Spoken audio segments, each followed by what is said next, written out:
Man, what a weird week it's been in the world of professional wrestling. We're heading into SummerSlam, and nothing really is sticking out about what's happening at SummerSlam.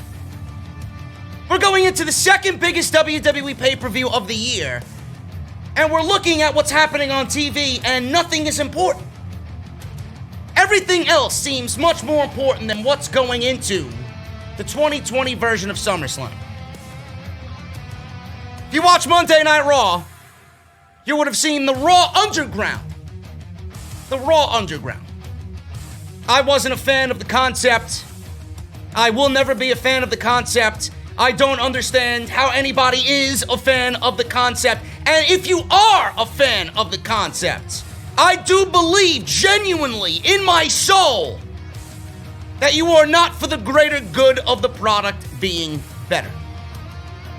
I am sick and tired of WWE taking sticks of gum and having it stick, maybe, to the wall.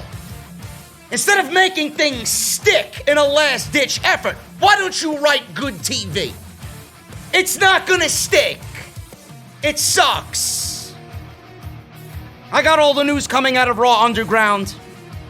Everything that I have not already reported, including WWE contemplating a Raw Underground World Championship. I mean, are you serious? Everything that this show needs, WWE's blatantly ignoring.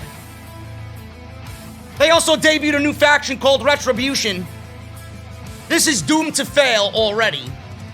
And if you guys were wondering, I am right there with you. Who's in it? And why does this feel like WWE has canceled the hacker gimmick and has just repackaged it here on Monday Night Raw? Why they are doomed to fail. Why this company will never be successful with Vince McMahon writing the show, because Vince McMahon and WWE always win. They always win. Enough. We get it. You want something that's gonna stick. I'm here to tell you it's not gonna stick. It sucks! Marty Jannetty, one of the saddest stories in all of pro wrestling, came out this week on Facebook and blatantly confessed to committing a heinous act. And then he wonders why there's now a full-blown police investigation on Marty Jannetty. Marty Jannetty was one half of one of my favorite tag teams of all time. We will go over what he said, what I think of it, and we will even dive into the past about why Marty Jannetty was on his way to being great, just like Shawn Michaels. But the demons of Marty Jannetty were just too much to overcome. Guys, it's going to be a big podcast. This is episode 338, part number 1, right here on Off the Script.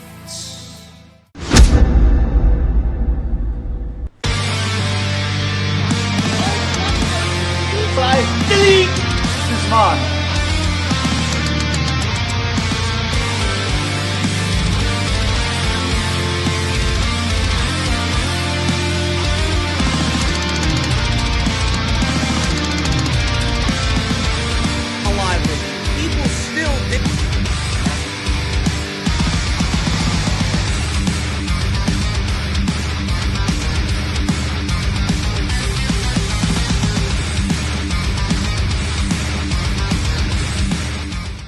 What is going on, guys? Thank you so very much for joining me right here on Off the Script.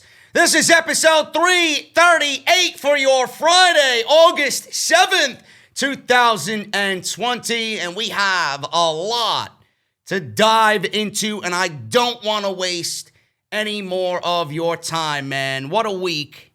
What a week. I feel good. I feel refreshed. I'm ready to bring you guys the opinion that you love here in the IWC. We are going to go over everything that I mentioned at the top, plus Monday Night Raw, SmackDown, news coming out of SmackDown, why Vince McMahon is running a chaotic ship, what's going on with the chaos coming out of the PC with SmackDown and Raw, So much so that SmackDown did not even tape their second show in this week's set of tapings.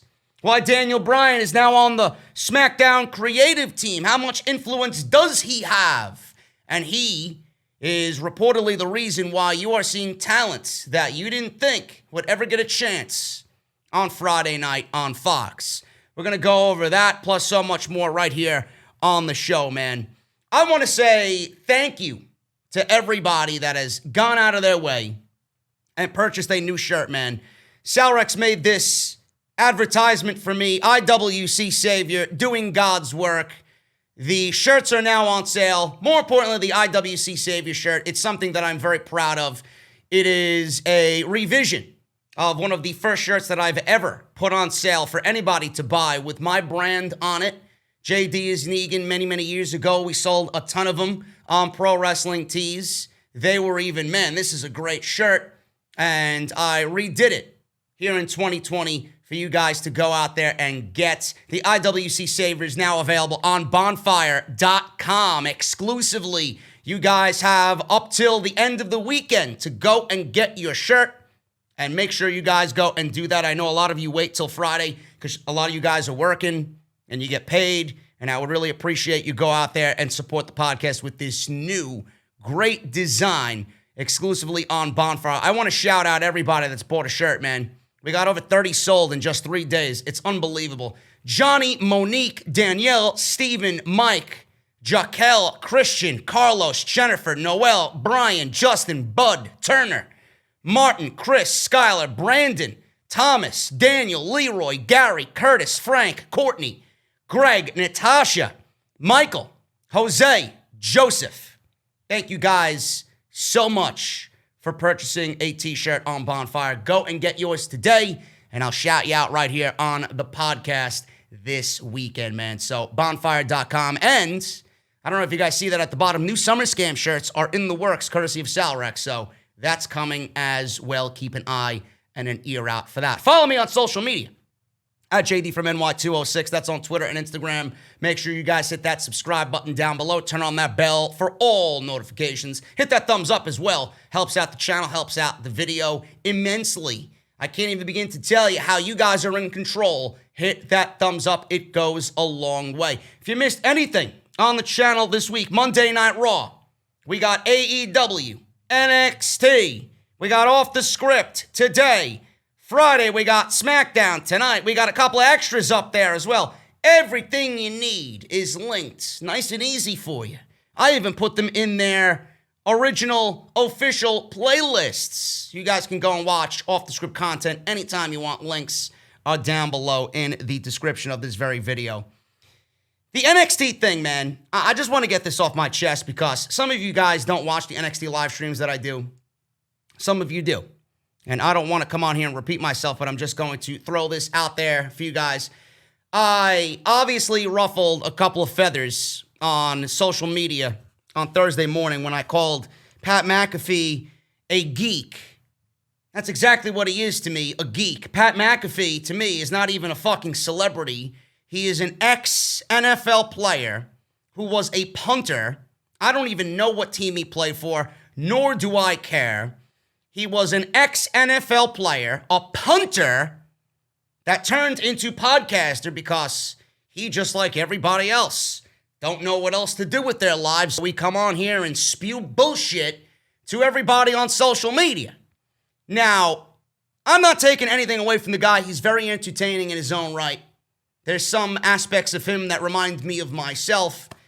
But Pat McAfee being on NXT is, again, a deviation away from what I fell in love with NXT in the beginning, in the first place. Now, if the ratings are any indication, clearly it was nothing more than a publicity stunt. WWE taking their non-flavored gum, chewing it, hoping it sticks to the wall, and nothing happened. That's exactly what happened with Pat McAfee in WWE on NXT. They chewed a piece of gum, it lost its flavor in about 5 minutes, hoped it'd stick to the wall, and it dropped right to the ground like a ton of bricks. That's exactly what that reminds me of. Now, if the ratings are any indication, nobody gave a shit about this storyline. And I keep telling these fucking check marks and these shills, everybody wants to argue my opinion. Motherfucker, you looking at one of the people in the community, one of the OGs in the community that covered NXT for years at 1 hour when it was on the WWE Network. This is while everybody in the community laughed at me for watching what they said was a developmental brand full of vanilla midgets. I had people who loved the main roster, shill the main roster, people that I associate with every now and then who are labeled shills. They were the ones who made fun of me about watching NXT. Oh, NXT is its own niche. It's got its own audience. WWE is using that as a developmental brand. This is where they learn the ropes and then they get called up to the major leagues. Meanwhile, it was the opposite way.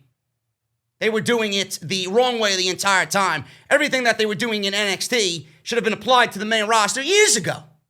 And I guarantee you would have seen an uptick in viewers and interest in the product. But then they called it the WWE developmental brand. Meanwhile, we were getting 1 hour shows every week that were rivaling Raw and SmackDown. We were getting takeovers that were better than their major pay-per-views, WrestleManias and SummerSlams included. So how could you have a developmental brand that's pretty much blowing you away in every fucking aspect as far as what you're doing on the main roster? It's pretty shitty that your developmental brand is showing you how to get it done. WWE then in turn put NXT on the USA Network. So now they're labeled a third brand. And now they gotta be equal to Monday and Friday night. They gotta be equal in logic as well to Monday and Friday night. Where they excelled in telling stories and logic, they have now taken a hit. And they've become somewhat illogical on Wednesday nights. All I need to tell you is go watch the show. You'll see what I'm talking about. Things happening on NXT that usually were nothing of the matter. Usually they would tie up storylines and make sense of things. Now you got situations that go unnoticed or they just don't even explain on Wednesday night. But these people in the community, and I feel like I'm ranting, and this is my show, I can rant. It's about wrestling, right? You guys are always interested in what I have to say about wrestling. I don't want to rant, but everybody that tells me differently that NXT is the same, I don't know what you're watching. How are you going to tell me, of all fucking people, an NXT mark, a proud NXT mark, that NXT is the same going back maybe 2, 3, 4 years ago? In the height of Johnny Gargano and Tommaso Ciampa. In the height of Undisputed Era coming on into the NXT brand. You're going to tell me the Aleister Blacks and the Ricochets and the Viking Raiders and all these tag teams that came out of there that should have went on to succeed and have not? You're going to tell me that NXT is the same, even going back 2, 3, 4 years ago? What are you watching? I know for a fact you are a new viewer, and that's okay. That's okay. You wanted something different, and you enjoy something different in NXT. You're not going to sit here and tell a 7-year guy watching, and probably longer than that, as long as the company's been around, the brand has been around. You're not going to tell me that NXT is the same. Give me a break.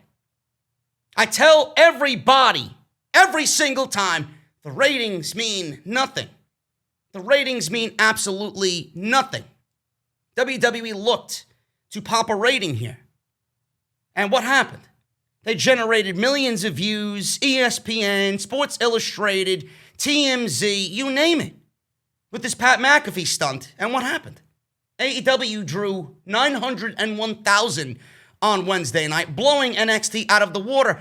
And NXT had promoted this thing for days. Days. The Angle took place last week. And then immediately after that aired, Triple H went on Pat McAfee's show, and they were building around Pat McAfee coming to NXT. So what I'm about to tell you is something that I've always stated to everybody. Everybody thinks that the social media landscape and YouTube and views and likes and fucking impressions, that is going to translate to TV ratings. It doesn't. It doesn't. Because if it did, NXT would have blown AEW out of the water. So what did you really do here with Adam Cole and Pat McAfee? You have punched the special feeling of NXT, and who knows where it landed. You punched it right in the gut, and you risked doing something that you don't really need to do as far as NXT standards go to pop a rating because you're so desperate to beat AEW. And I feel sorry for them. If all of that didn't work, nothing will work. Who the fuck is Pat McAfee in the grand scheme of things compared to a Tyson Fury or Cain Velasquez or any celebrity that WWE brings in to generate interest in a fucking dying product? If Cain Velasquez, who wrestled Brock fucking Lesnar, came out on SmackDown, didn't generate any interest, why would Pat McAfee generate any interest? If Tyson Fury wrestled Braun Strowman, why would he generate any interest? You guys need to smarten up. It's not the same NXT. It has begun a downward spiral, slowly. They don't want you to notice it immediately, but it has begun a downward spiral on Wednesday nights. You are not going to convince me otherwise. Everybody that's covering NXT now that loves this angle, they were not covering NXT 2, 3, 4 years ago. They were the same exact people that were making fun of me for liking NXT, for saying, well, if WWE main roster adopted some of the ideas and the mentality of NXT, they would be better off for it. They laughed at me. Who was right? I was. Who was wrong? Obviously, they were. They want NXT to be the main roster so bad that they're blinded by their main roster love that they want it on NXT. This doesn't belong on NXT. Get it the fuck off my TV show. Go back to doing NXT the way NXT was and should be. They're so desperate right now that they hired 3 or 4 new creative writers. Why? Why? You mean to tell me the people that were writing this show 2, 3, 4 years ago may not be there? Or you ran out of ideas, or you're just under the stress of beating AEW that you need new people who don't know the talent, don't know the roster coming on in? Why? If that doesn't tell you the decline of NXT, I don't know what the fuck will. The people that made fun of me about NXT are only covering NXT now because ratings, because AEW. You're watching NXT because AEW now exists. I was watching NXT, or I was watching NXT well before AEW was even a fucking thought. You're covering NXT because of AEW. I'm covering NXT and I talk about NXT and I love NXT because it's genuine. Ratings do not translate from social media and YouTube. I wanted to get that off my chest. I wanted to get that off my chest because I sat here seething over the fact that people were not understanding where I'm coming from on that situation. So that's that. Clip it, take it, do what you want with it, show it to your shill friends. I don't give a shit. NXT is not the same. They don't need Pat McAfee. They just need to tell fucking stories and make me feel like an invested fan. Moving on, man. Now that I got that off my chest, let's talk about Marty Jannetty. Sad scenes is Marty Jannetty. Marty Jannetty actually confessed to some heinous acts. I don't want to use the words because YouTube has an algorithm now where they pick up words and they may be thinking I'm talking about something. So if you hear me use different words or just avoid using words, it's because of the YouTube algorithm. Marty Jannetty confessed to heinous acts, and police now are investigating what he had posted on Facebook, which has now been deleted by Marty Jannetty. Marty Jannetty is most known for being a part of the Rockers tag team with Shawn Michaels. During this time in WWE, he won tag team titles with Sean Waltman and the Intercontinental Championship at one point. He was given time and time again to prove himself to Vince McMahon, and he failed every single time because of his past and because of his demons. In a very troubling post on his Facebook account, former WWE superstar Marty Jannetty posted about making someone disappear, and I'm not talking about magic, when he was 13 years old. He also noted that it was the very first time that he made a man disappear. Again, I'm not talking about hocus pocus. Oh my God, poof, he's gone. And then all of a sudden he reappears at the end of the show. I'm talking about getting rid of somebody legitimately and they do not come back ever. Now, the post was deleted from his Facebook account, and that happened immediately after everybody was just making a big deal out of it on social media that day. It was deleted literally hours after people had screenshotted it, talked about it on social media. It went viral. It says this, and I quote, "I never told no one this, even my brother Gino, because Gino would have offed him. And I didn't want to bring that to his attention. And I didn't want my brother gone. Hell, he'd only recently came home from Vietnam. I was 13, working at Victory Lane's bowling alley, buying weed from a F-word that worked there. And he put his hands on me. He dragged me around to the back of the building. You already know what he was going to try and do. This was the very first time I made a man disappear. They never found him. They should have looked into the Chattahoochee River, but Winnie, there was a woman photographed in the pictures that Jannetty put on Facebook. Winnie, I likes you so damn much, probably my favorite, but I promised myself way back then nobody would ever hurt me again. That includes you. I loved you, but you hurt me with your fucking Jamaican jealousy. You can go your own way. I don't need you." End quote. Then in response to someone who asked him if he was doing okay, he commented, me and Winnie just had a falling out. But if you're asking me about the other thing, yes, that was 1 billion years ago. Plus, I have the satisfaction of knowing that bitch-ass ninja never got to do another kid like that. End quote. If you listen to Jannetty speak, apparently somebody interviewed him after all of this came out. It is one of the most depressing things that I literally sat there and listened to. I don't even know how I got through the 22-minute interview that I listened to on YouTube, where he talked about this situation. He sounds like I can't even describe to you in words what I listened to when I listened to Marty Jannetty. It's fucking sad. It is absolutely sad. Now, a lot of people were jumping to conclusions. Oh my God, he's a fucking idiot. Oh my God, he's just doing it for clout. I honestly think he's doing it because he doesn't know any better. The man is so fucked up from abuse, drug abuse, alcohol abuse over the years. This is stemming back in the late 90s, early 90s, late 80s, all through his WWE career. The guy was fired 3 fucking times for his demons. And it just got worse. And Vince McMahon, I don't want to say being the gracious individual, but back in the day, cared so much about him, wanted to believe in him, wanted to trust him, kept giving him opportunity.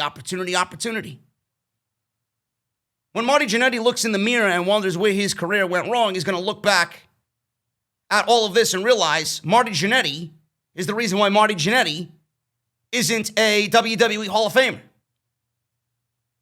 It's so sad. It really is. Now, this alleged incident would have happened during the 1973-74 timeframe. Columbus, Georgia, police told TMZ that they will be looking into this claim. Per the report, the department currently has some active homicide investigations going on, and obviously that takes priority. But noted that the first step will be seeing if we have any missing persons or unidentified remain cases that match the limited information in the post. Now, it should be noted that Jannetty has been known to make outlandish claims on Facebook in the past. This is why I said before that this may be Marty Jannetty just chasing some clout. But I don't even think he is of right mind to even do that. I don't even know if he realizes what he's doing. He just speaks. Whatever comes out, comes out. He didn't even know what he put on social media. Then there was a follow-up. Follow-up on Marty Jannetty. Jannetty says the man tried to R-word him behind a bowling alley, and the man was known to lure children. Jannetty says he was a front desk clerk. He was known to sell weed. What I didn't know was he lured children. I can't say he deserved to pass away, but he deserved to get his ass beat, Jannetty said. Jannetty said he wasn't trying to kill the guy when he was beating him in the head with a brick, but when the man passed, he then tried to get rid of the evidence. Jannetty continued, "Can you imagine dragging a guy? He just tried to fuck you in the ass. Can you imagine dragging him over to the river and throwing him in? And then finding out on the news that the dude is missing. You know, the dude. And you know more than that. That affected me bad, bro." End quote. Now, the Columbus Police Department in Georgia told TMZ, like I said before, they are looking into this story to see if there were any missing persons or unidentified remains from that area in that time frame. Jannetty's post has been deleted from his Facebook page, but the interview that he just did was with Boston Sports Wrestling, and that will likely be added to the police probe as they look for information regarding this case. The question is if Marty will be able to prove self-defense if charges are brought by the police. It's also possible that the case will go nowhere, and Jannetty will just be in the mouth of everybody as somebody that needs to seek desperate help, and everybody will look back on his career and wonder what if he was not going through all of the personal shit and what could have been a great career. Alongside Shawn Michaels, away from Shawn Michaels, time and time and time again, he was just given an opportunity, and he let everybody down. He let everybody down. I want to go over some time frame with Marty Jannetty. The Rockers were one of my favorite tag teams growing up in all of WWE. They were the Hardy Boys before the Hardy Boys were the Hardy Boys. They were an inspiration for teams like the Hardy Boys. Obviously, you guys know of the iconic barbershop window. Still to this day, one of the most iconic moments that the WWE will ever see. The WWE ceased to exist. That will go down as one of the greatest moments in all of WWE history. It's set Shawn Michaels apart from everybody else, and that was the beginning of Shawn Michaels becoming one of the greatest that this business, that this industry has ever seen. Now, the Rockers were signed to the WWE, and this is around the 1988, 1989 time frame. Vince McMahon picked them up. Jannetty and Michaels signed with the WWF. They would come in as the Rockers. They soon became one of the WWF's hottest tag teams instantly. High-flying offense, just real innovation from Marty Jannetty and Shawn Michaels. Whole new set of younger fans coming on into the WWE because of what Shawn Michaels and Marty Jannetty did as the Rockers. They were reaching new levels of fame that they have never seen before. This was their first taste of fame. They were not only becoming the new face of tag team wrestling in WWE, but they were becoming role models, like I said, for younger fans in that time frame. They would quickly learn that with all that comes with this business, when you achieve the highs, there's going to be temptations. And the Rockers succumb, or Jannetty anyway, succumb. Shawn Michaels did inevitably, but Jannetty was the one that we're talking about here. And it comes with a heavy price. It really does. All of that fame and fortune, the Rockers were feeling the pressure and the temptation. Jannetty's partying was getting completely out of hand. It was a lifestyle that would send him on what we see now, a path of self-destruction. And it's continuing now, currently, in his life. This would be Jannetty's downfall. And I always looked at Marty Jannetty as somebody being really, really good in the ring. He was really crisp. He was really sharp. Not as sharp as Shawn Michaels, but they complemented each other so great that the pairing was perfect. And even when Jannetty came back after the barbershop incident and challenged Shawn Michaels for the Intercontinental Championship in early 1993 at the Royal Rumble, I was still a fan of Marty Jannetty. I'm like, this is great. Looking back at that now, it's so great. It really is. I get chills going back to watch that. Sensational Sherry and HBK. And HBK, I believe, came out in the 1993 Royal Rumble. He was wearing this white and gold outfit. He had a blue Intercontinental Championship, I believe. Fucking awesome. Jannetty, which side is Sherry going to be on? Is it going to be HBK? Is it going to be Marty Jannetty? Some really good stuff there. In 1988, the Rockers were a part of an 8-man tag team elimination match at the Survivor Series that year, when the Survivor Series actually meant something. It would be a short showing, and both Rockers and the Brainbusters would end up getting disqualified after refusing to listen to the referee that night. They feuded with the Brainbusters for the rest of the year. In 1989, Jannetty would enter the Royal Rumble at number 14. Michaels was already in the Rumble at that time, and they would eliminate Ron Bass, but they would not advance any further than that. So they worked as the Rockers, and then they were quickly eliminated after that. The Rockers were incredibly popular, their popularity only rising, and they were still feuding with the Brainbusters.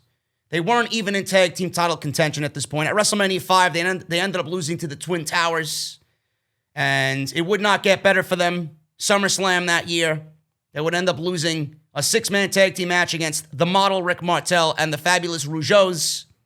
They continued to feud with the Brainbusters, and even though they would finally get the upper hand on the Brainbusters, the Rockers would go on to beat them in a best-of-3 falls series. The only drawback here was the Brainbusters were no longer the tag team champions. So the Rockers got the one up on the Brainbusters, but it wasn't what the fans wanted for the Rockers, which was the tag team championships. The Rockers then joined Jim the Anvil Neidhart and the Ultimate Warrior the very next month at the 1989 Survivor Series against the Heenan family, which was Andre the Giant, Haku, Arn Anderson, and Bobby the Brain Heenan. It would be a very, very, I would say, shitty night for the Rockers. Both men would end up getting pinned. Marty Jannetty would get the worst of it, obviously. He would end up being pinned by Bobby the Brain Heenan in that particular match. In 1990, it turned out to be very bittersweet for the Rockers. For most of the year, they were involved in minor feuds and barely involved, any type of storyline whatsoever for both Shawn Michaels and Marty Jannetty. They went up against Power and Glory, the Oriental Express, Demolition. Later that year, it would appear that they were finally going to capture the tag team championships. They had a tape match with the Hart Foundation. And this is in the annals of WWE history. I'm sure it's filmed. WWE films everything. Then, now, and forever. But I would love to see, video of this or highlights of this somewhere in the annals of WWE history. They taped a match with the Hart Foundation, which was Bret the Hitman Hart and Jim the Anvil Neidhart. And they would go on to win the tag team championships in a non-televised house show. This match would obviously be voided, didn't count, after Jim the Anvil Neidhart re-signed with the company. So I'm assuming Jim the Anvil Neidhart was kind of on the outs with WWE, and the only reason why WWE put the titles on the Rockers was because the Hart Foundation was seemingly breaking up, and that left Bret Hart with no tag team partner. So on this night, they said, you know what? Let's give them the opportunity for the tag team championships. Neidhart re-signed with the company, and that was it. The company's explanation for the reversal of the match was due to the ring being faulty. This would be the closest the Rockers would ever get to the tag team championships. Then come December 1990, and Jannetty would go through one of the situations that he would never live down. In a match against Charles Austin and the Genius, Jannetty used his finishing move called the Rocker Dropper. Instead of landing right, Charles Austin fell badly and broke his neck due to the move. Austin would go on to sue both Jannetty and the WWF. Jannetty would be forced to pay over $1 million in this lawsuit. That is something that he never, according to things that I read leading up to this podcast, never let go. he was always bothered by that situation. It's a lot of money. It's a lot of money. The Rockers were still together in 1991. Things were starting off good that year. It was a brand new year, fresh start for the Rockers. At the Royal Rumble, they would go on to pick up their first pay-per-view win in years by beating the team of the Oriental Express. Then we got WrestleMania 7. Big win at WrestleMania 7. They would go on to beat Haku and the Barbarian. Over the next few months, the Rockers continued to win. So it was looking up in that year. It seemed that the Rockers were once again on their way to maybe becoming tag team champions. Big changes were about to be made. The downfall of the Rockers then began in 1991 in November at the Survivor Series. The Rockers teamed with the Bushwhackers, of all people, against the Beverly Brothers, Bo and Blake of the Beverly Brothers, and the Nasty Boys. During the match, both Bushwhackers would be eliminated, and the Rockers would have to fight, taking on 4 wrestlers, which is a situation that I love about the Survivor Series. 4-on-2. Can they make the babyface comeback? That could have made a brand new superstar team in that situation. The Rockers would go on and put a comeback together. Towards the end of the match, Jannetty would accidentally hit Michaels. This would be the start of the Rockers' breakup. After a month of playing this entire angle out on WWF TV, the breakup would take place on the barbershop window, which you guys know is the most iconic moment in Marty Jannetty's career and probably of Shawn Michaels' career as well, because it was the turning point in which the split was finally made and Shawn Michaels began as the Heartbreak Kid. Now, things were going to work out here because they were going to be playing off each other. And Michaels would superkick Jannetty through the barbershop window, or throw him through the barbershop window, superkick him, and then throw him through the barbershop window. This was supposed to lead to a high-profile match. It never happened. Jannetty's personal problems, they were growing out of control. 1992, WWF and Vince McMahon would release Marty Jannetty from the company. He was given a second chance in late 1992 and brought back. They started off right where he left off. At the 1993 Royal Rumble, he would face Shawn Michaels for the Intercontinental Championship, and he would lose. Now, Shawn Michaels, in that year, that started what I thought was one of the best Intercontinental Championship reigns of all time. He had Bret Hart at the 1992 Survivor Series. He had Jannetty at the 1993 Survivor Series. He had Tatanka at WrestleMania 9. He had Crush at the 1993 King of the Ring. He had Mr. Perfect at the 1993 SummerSlam. And then Shawn Michaels went through his own personal shit.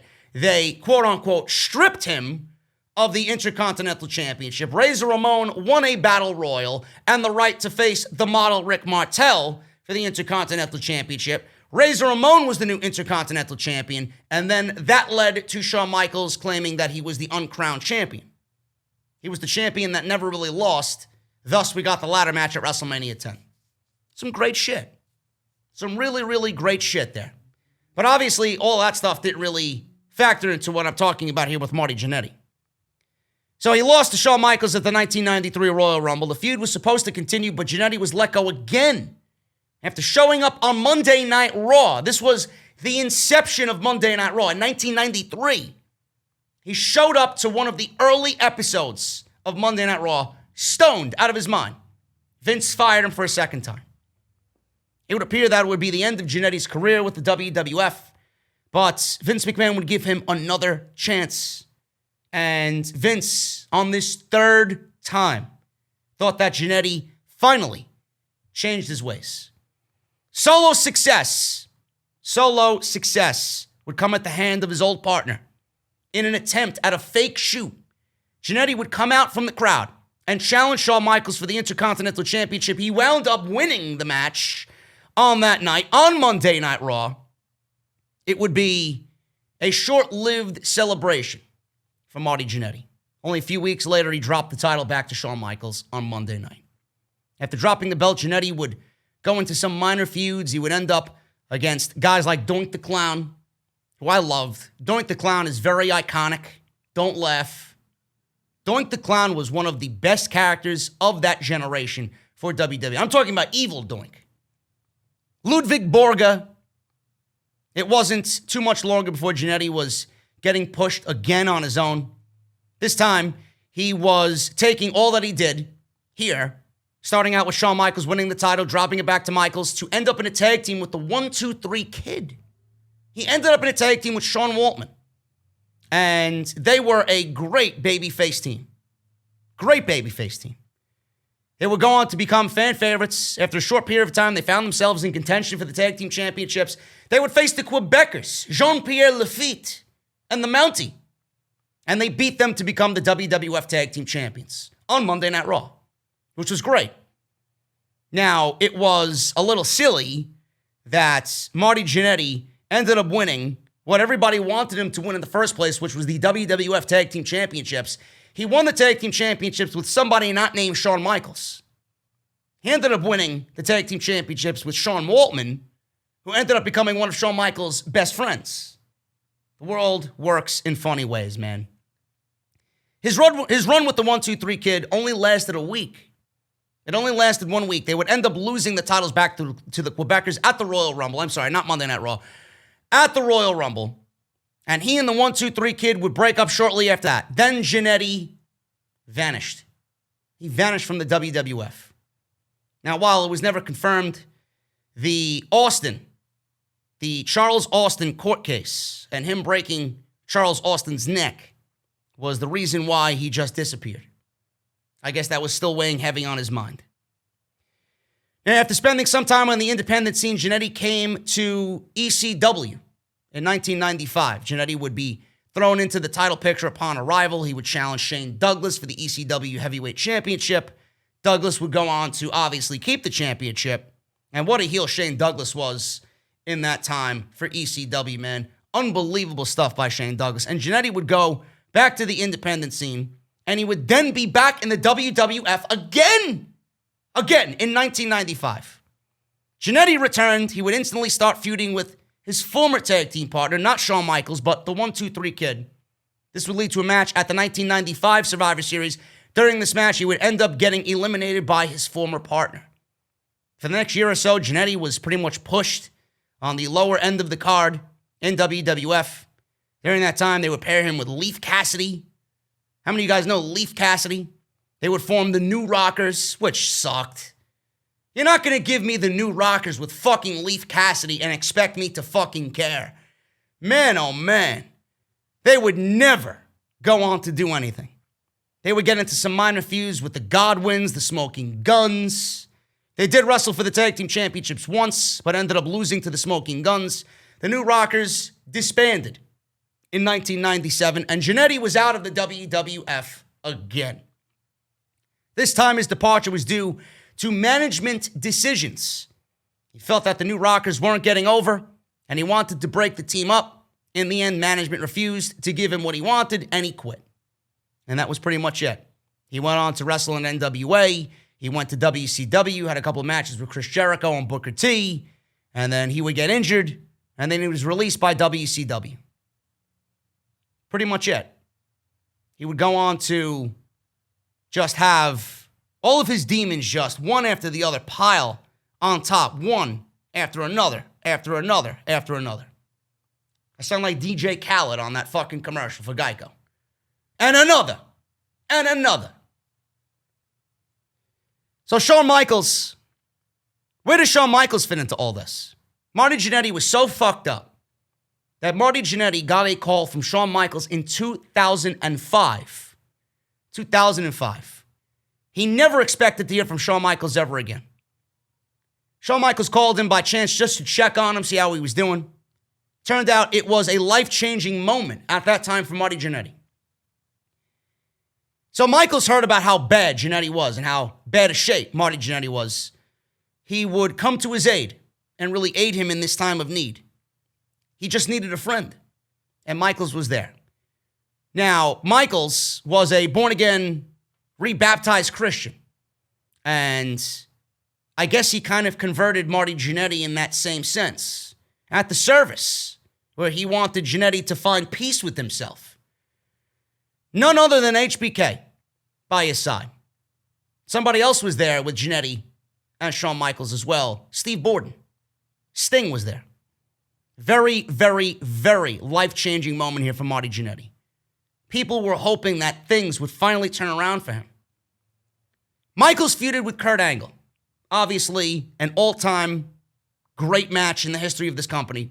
2005. With the two signed for a match at WrestleMania. One of the best WrestleMania matches ever.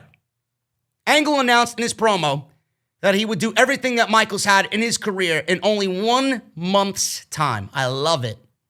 I love it. They don't write angles like that anymore. One of the things that Angle spoke about was facing Michaels' old partner, Marty Jannetty. So WWE brought Marty Jannetty back to Monday Night Raw. What is this, the 5th time? I'm losing count. And Jannetty showed up on Raw after Kurt Angle said this, where Michaels let him know that it would be making his first return to the show in a tag team match. The Rockers reunited to take on La Resistance. Jannetty still looked great after so many years and so many troubling years away from the company. Jannetty would go on and get the victory. He even landed the Rocker Dropper on Rob Conway. Jannetty would then go on to have a one-on-one match with Kurt Angle, which people said was a career-defining moment for Marty Jannetty. He looked so good in that match that they offered him another contract. They offered Marty Jannetty another contract after having a great match with Kurt Angle. Unfortunately, that never amounted to anything. He was arrested due to a domestic disturbance and was able to make the show. He was then released again from the WWE, and he would once again return to the independent scene. In 2007, Jannetty was supposed to come back to the WWE again. These plans would be foiled again after Jannetty failed another drug test. Vince has since then severed all ties with Marty Jannetty. And that's pretty much it. And we are where we are right now for Marty Jannetty. I don't know. It's not like people have just kind of said, fuck Marty Jannetty. I'm not even going to try and help him. Vince McMahon gave him opportunity after opportunity after opportunity after opportunity. Shawn Michaels even tried to show him the way of God. With Steve Borden there to aid him. Sting to aid him. And it didn't do anything. I don't really know what else to say about Marty Jannetty and what had happened and what transpired and what he put on social media, on Facebook. I'm not going to sit here and say Marty Jannetty did this to chase clout, to kind of have people talking about him. I feel sad. You know, a lot of people are making discussions what would be on season 3 of Dark Side of the Ring. How Marty Jannetty was not discussed already for a season 1 or a season 2 is fucking beyond me. You got fucking episode after episode after episode with this guy's career waiting for you. Waiting for you. A 2-parter. Waiting for you. Honestly. That could be a season finale or a season premiere type deal with Marty Jannetty. And I don't mean that in a good way. I want him to be okay. But I'm not going to sit here and tell you, oh, Marty Jannetty's looking for attention. I genuinely don't think he knows any better. I don't think he even knows he's alive. He doesn't know what he's talking about. He doesn't know where he is. He's on social media talking about strippers and alcohol and booze and underage children and whatever the fuck he posted on Facebook here with this story. Unbelievable. We can't blame Marty Jannetty for anything. We should just feel sorry for him. Hoping that he turns this shit around. And even that, is it too late? How much damage has been done? Listen to the guy speak. He don't even sound like a human being anymore. What could have been with Marty Jannetty's career, man, I don't want to say it's one of the biggest what-ifs in the history of WWE, but man, oh man, I grew up with this fucking guy. We all seen what Shawn Michaels became. Shawn Michaels is going to be in our households until my kids are grown up. My future kids are grown up. They'll be teaching their kids about Shawn Michaels. I honestly think if Marty Jannetty was right and he had really just given himself to the business the way he always desired to be, Marty Jannetty would have been right there with Shawn Michaels in the WWE Hall of Fame. There's no doubt about it. How good he was, how good the Rockers were, how good everybody wanted him to be. And he just couldn't overcome his demons. And the sad thing is, it's going to end up where I'm on here on a episode of Off the Script in the future, and we're reliving all of Marty Jannetty's greatest moments because something tragic had happened to him. And I don't want to be that guy. I don't want to sit here and talk about somebody that I grew up a big fan of and reporting that he's passed for whatever reason, and another one of our childhood idols or someone we watched, influenced by, is no longer with us. I just pray for the best for Marty Jannetty. Let me tell you something, man. Yeah, I'm talking to you. I'm talking to you.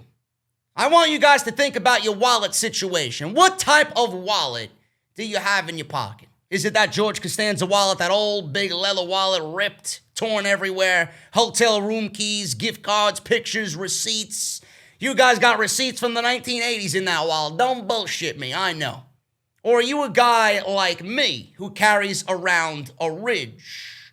Don't be like George Costanza, even though I love Seinfeld. Get yourself a Ridge wallet and be like JD. It's light, it's sleek, and it doesn't fold or doesn't bend at all. And I want to thank them for sponsoring today's podcast right here on Off the Script. Most people are still using that George Costanza-like wallet, carrying around old receipts, gift cards, hotel room keys. One big, messy situation. Why are people still using wallets designed in the 90s, but are upgrading to smartphones? I don't understand this shit. I don't understand why you are not upgrading your wallet to go along with your phone. It doesn't make any sense to me. Now, the Ridge wallet holds up to 12 cards plus room for cash. There's over 30 colors and styles, including carbon fiber, burnt titanium. Me, I'm more of a forged carbon type of guy. I love it. It looks fantastic. I love it. Like I said, but don't take my word for it. They got 30,000 five-star reviews to be very confident about. The durable materials means each wallet comes with a lifetime warranty. Ridge is so confident in their wallet that they'll let you test drive it for 45 days. If you don't like it, which I don't know why you wouldn't, you'll get a full refund. You could buy one wallet and carry it around for the rest of your life. Make sure you guys check out ridge.com/script. Use code SCRIPT at checkout for 10% off. You guys need to seriously up your wallet game as we get closer to the end of the summer, man. Upgrade to the Ridge, ridge.com/script, and I want to thank them for supporting Off the Script. Man, oh man, let's talk Raw Underground. The only thing underground on Monday night is the ratings. I wish I was underground, hiding myself from this show. Raw Underground, man, let me tell you something. I said it on Monday in a very heated rant. Thank you to the almost 40,000 people who ended up watching my Monday Night Raw review live. There's one thing that came out of Monday night. It was a big audience for Off the Script. Thank you, guys.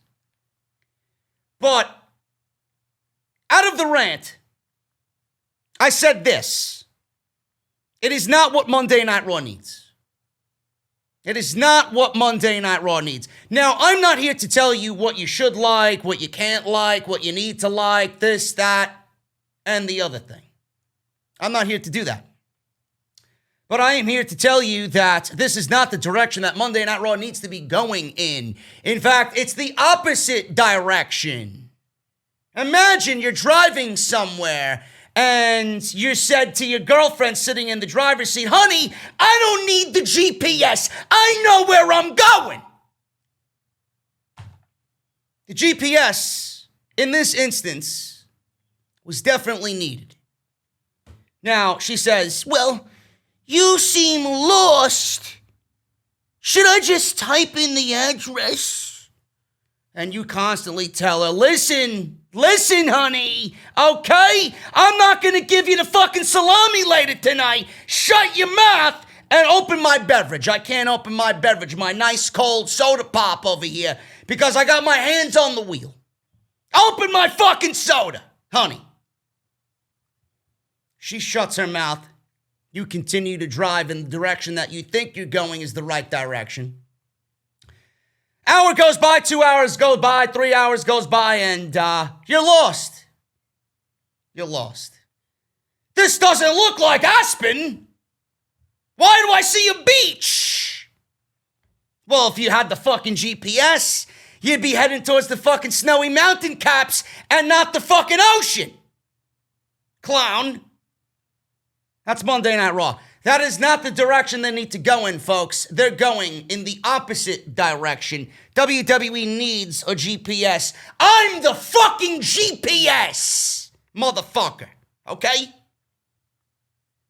Now, again, you could like it, but don't sit there and tell me that this is the direction that WWE needs to go in. Oh, it's new, it's fresh, it's exciting, it's different, it's invigorating. I'm looking forward to next week because of the unknown. Of the uncertainty. I'll tell you what is certain. This is not the fucking direction that WWE needs to go in. What does this Raw Underground add to Monday night as far as an overall generalization on how to make the show better? Does it make the show better? Are you intrigued by what this is going to do for Monday Night Raw? We had 4 Underground matches that lasted a total of 90 seconds or so. But this is what you want. I didn't sign up for this. 97 fucking camera cuts. WWE clearly lifted the look from Lucha Underground. Lucha Underground was filmed in Los Angeles at some fucking warehouse that they transformed into a temple. It looked raw. It looked gritty. It looked dark. It was underground. They fit the model of what that show kind of portrayed with that setting, with that arena. It looked great. That's what WWE set out to do in record time. But you're not going to sit there and tell me that Raw Underground, after everything that I heard, that Raw Underground is going to be a concept that's going to change the landscape of Monday Night Raw. Vince McMahon had 2 segments approved out of 30 going into Monday Night Raw tapings this week. 2 fucking segments were approved. They operated that entire fucking show without a single thought about what they wanted to do. They legitimately, for the entire show, besides Raw Underground, threw shit at the wall and hoped that it sticked. It didn't stick, folks. It sucked. It sucked. The WWE's desperation as of late is fucking nauseating. Between Raw Underground, a new faction that's gonna stir shit up and cause chaos, and then we got what we got on NXT with fucking Pat McAfee of all goddamn people. And Adam Cole. Raw Underground is a deviation away from where Monday Night Raw needs to be. This is a shot in the dark at a ratings grab.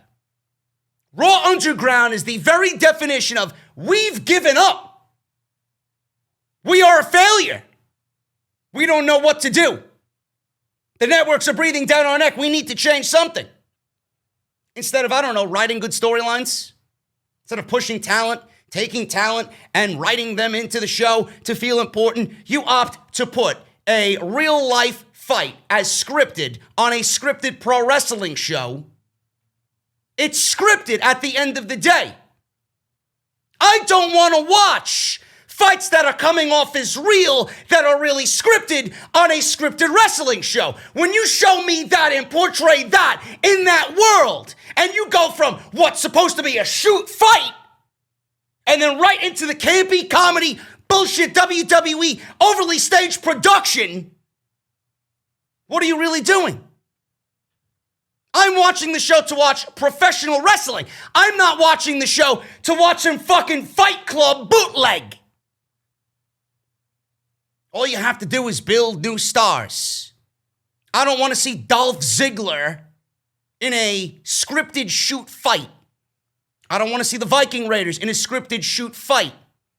I don't want to see any of the women in a scripted shoot fight. The WWE is basically giving up with Raw Underground. Now, they're looking at the ratings. Oh, look, there's an increase in the ratings. It worked. No, it didn't work. It didn't work. Because this is the same rinse and repeat formula that you see every single fucking time, no matter what it is. AEW did 1.4 million people on night one. What did they do night two?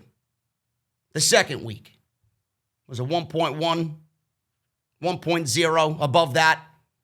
And now we sit where we sit at 900,000. I don't think AEW's peaked over 1 million since the first 2 weeks of Dynamite. WWE treated this as a premiere episode. Raw Underground is coming. Shane McMahon is coming. A new faction is there to cause chaos coming. They hyped this shit on social media all fucking day on Monday to a point where every publication picked it up and generated interest for them. If you're watching Monday Night Raw and you see Shane McMahon there back on television promoting something called Raw Underground, obviously you're going to stay and see what the fuck it even is. And I guarantee you, with every fiber of my being, whatever people watched, the majority of them, there'll be people who watched and enjoyed whatever the fuck they seen for whatever reason. I don't know. You're the very bane of WWE's existence right now. You're the very reason why the product sucks so badly.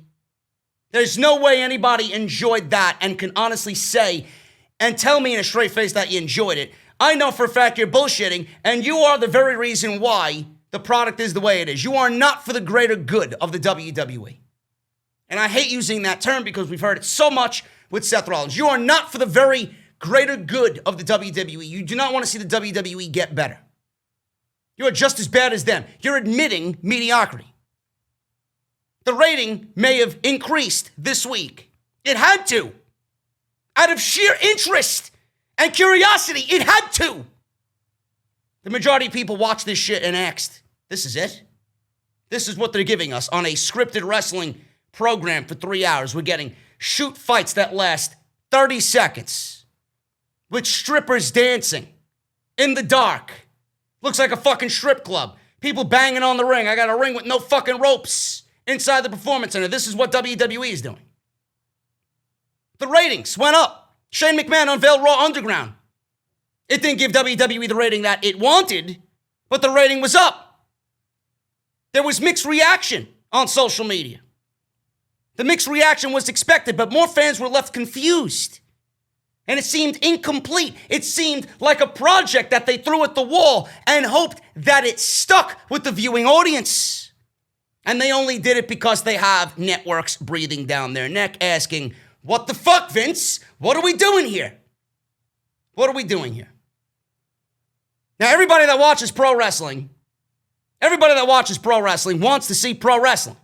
We don't want to see Raw Underground. WWE isn't worried about someone like me. WWE isn't worried about somebody like you. They already got you watching. They got you watching for whatever the fucking bullshit they're doing right now leading into SummerSlam. They want new viewers. WWE wants the new casual viewer.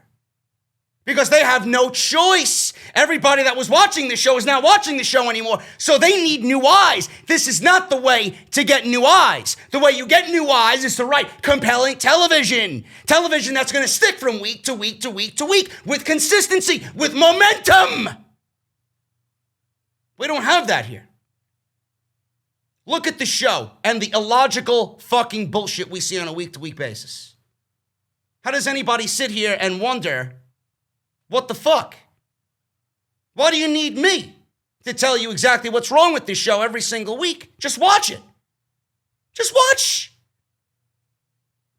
They're not interested in me. They're interested in getting new viewers. And they don't want the over 50 crowd. They want new, youthful viewer. The adults 18 to 49 seen a plus 24% with Raw Underground. Females 18 to 49 plus 54.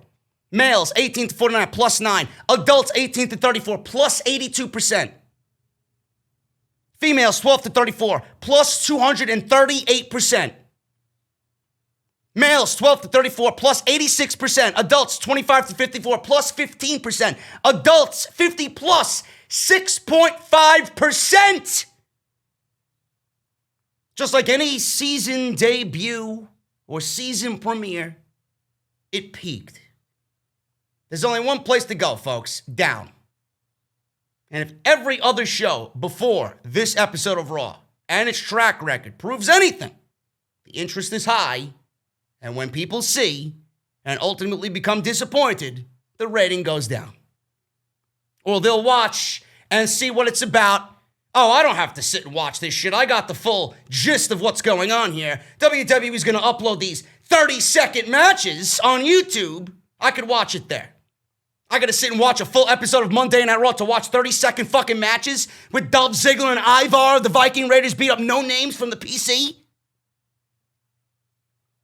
Now, clearly, in my eyes, this is a one-hit wonder. This is a one-hit wonder like fucking Milli Vanilli, motherfucker. Like Vanilla Ice. Even though I did enjoy Too Cold, the heavy metal version of Ice Ice Baby, he still was living off Ice Ice Baby. He's still, to this day, living off Ice Ice Baby. Even though Rob Van Winkle is one hell of a real estate agent. But this is a one-hit wonder. Did WWE do enough to get people interested next week? They're hoping that the Hurt Business was enough. I don't think the Hurt Business is going to generate any business, any additional business after what we've seen on Monday Night Raw. The only way that we see interest generated in this is if Bobby Lashley takes over this operation and he continues to beat the shit out of everybody there, which leads Paul Heyman and Brock Lesnar to somehow walk into the WWE Performance Center and not even challenge Bobby Lashley to a fight there, but challenge him to a match at SummerSlam. If this leads to Bobby Lashley versus Brock Lesnar, then my opinion stands on it. It's a waste of fucking time. They could have easily did this with Brock Lesnar and Bobby Lashley in the ring. They didn't need to go to these lengths. But if Bobby Lashley is going to somehow be created into even more of a monster than he has already been on Monday night, and then in comes Brock Lesnar, which I don't think is the case because I don't think he's leaving Canada, travel restrictions and all, no matter who he is, what's the point? Even if it is that, what's the point? You're alienating your audience for a feud that will not live past SummerSlam? Why? You're alienating your audience, everything that you do. This is not generating with your audience now. Now you're in a situation where you need to get new viewers. You need to get new eyes. Shouldn't have this been the mindset before you fire Paul Heyman? Should have this been the mindset when you got a roster full of talent on Monday night? The likes that you've never seen before. Shouldn't that have been the fucking mentality going into this? No, but now, you need to generate interest. You need to generate interest after you've driven this show into the fucking ground. You had all this pandemic era, all these shows inside the Performance Center to build new talent and write fucking shows.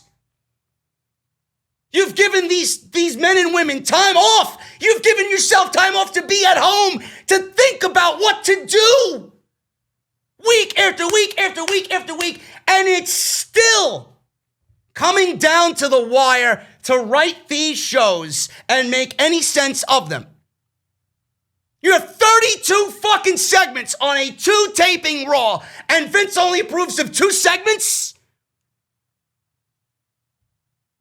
This is an absolute embarrassment in every sense of the word. WWE has nobody to blame but themselves. You've given yourself every possible way to make sure these shows are good, even without the fans there. Clearly, it's not going to be the same, but if you think this is the fucking answer, If you think this is new and fresh, this is desperation. Absolute desperation in every sense of the word. I don't get how people don't get this. I don't get how they don't understand it. Now, in my eyes, whatever people saw, they're not going to be back next week. WWE's already made it clear that the concept will be back next week. It's easy to see why. You got plus percentages in every demographic coming out of Monday Night Raw. Rating was still shit, but it was up. To them, being up is a victory. I don't consider that a victory. Because more people shit on it than people who liked it. And people like me know that this is not the direction that WWE needs to go. This is not a long-term plan. WWE needs to be in the business of long-term planning. This is a week-to-week bullshit excuse for popping a rating. Dave Meltzer on the Wrestling Observer Radio hinted at the same and said that this is one of the attempts from WWE to try and improve ratings.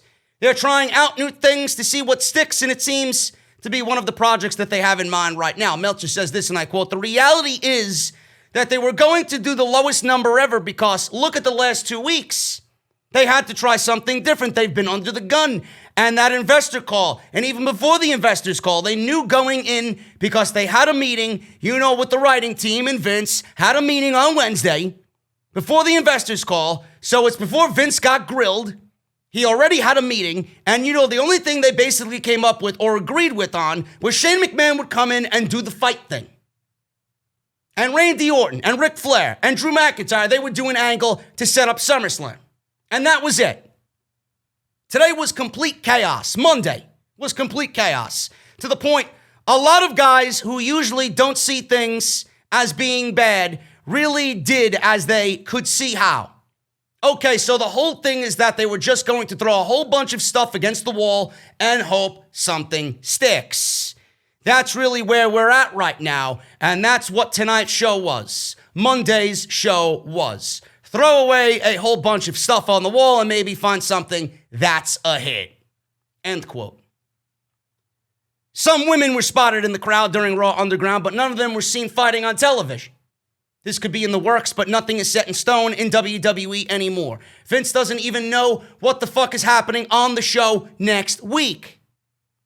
2 segments out of 30, meaning that most of Raw was on the fly, and the second taping, the whole show will be on the fly. 0 plans for women to be in Raw Underground as of right now, but anything can happen. There were reports going around that WWE even had plans to introduce a title belt for the Raw Underground segment. I pray to God not. That would be absolutely fucking terrible. And that would be a way for the community who is actually in favor of this fucking garbage to justify them. Oh, look, it's working. Oh, look, ha, ha, ha, ha. JD and all these other podcasts are upset about it. Look at these dumb marks. Meanwhile, they are actively telling themselves that the product is failing and they would much rather the product fail and see me pissed instead of actually getting a good product that's well written, that's at a level of consistency, building new superstars. They would rather see me upset and the product fail. Just to justify, oh, look, they're building on it. It's working. No, it's not. No, it's not. Now, Ringside News has kind of dumbed down this rumor. A lot of fans have also asked about the possibility of females joining this new segment, ideas, competitors.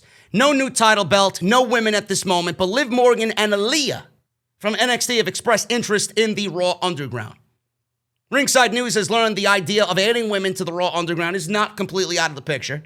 There are currently no plans to do that just yet, but making plans isn't something Vince McMahon is too keen on doing right now. A member of the creative team with knowledge of the situation told Ringside News exclusively, when it happens, I'm sure it will be a last-minute decision, just like everything else nowadays, end quote. Such a very lenient reply. A very nonchalant reply. Yeah, if a decision is made, it'll be like everything else, and it'll come at the last minute.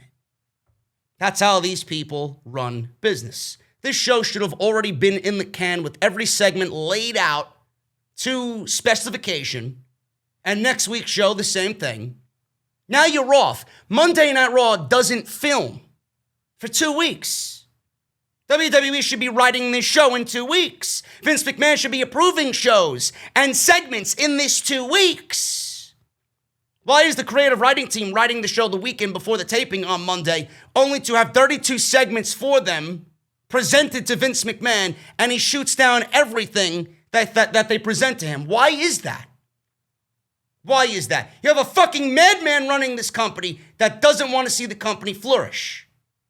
Vince McMahon will never blame himself for the creative failures of the WWE. He's always going to blame somebody else. That needs to come to an end. Thus, we got Raw Underground.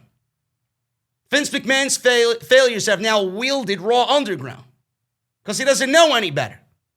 He doesn't know what to do. Sucks to be him. Sure, USA Network is not too keen on Raw Underground as well. Doesn't even fit into the overall mold of Monday Night Raw. Monday Night Raw is shit. You're going to add more shit on top of shit?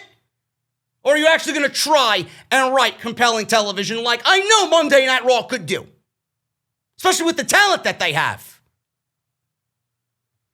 Women could be competing on Raw Underground sooner rather than later, but nobody knows. Vince McMahon isn't even sure about that right now, but things will obviously change as Monday Night Raw always has things change. WWE is literally throwing ideas at the wall to see if they stick. It was told to us by another member of the writing team close to the situation that they are figuring things out as they go with no real plans in place. Man, that sounds so great. Man, I'm so invested in some people here in the WWE and segments that they have coming up that have no plans whatsoever. No plans whatsoever. If Vince McMahon has an idea, then he will add it when he sees fit. Great. Great.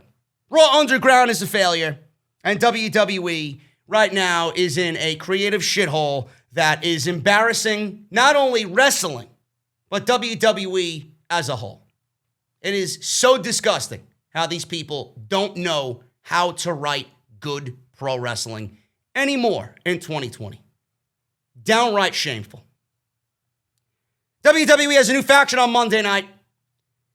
Retribution is now their name, as unveiled by WWE.com.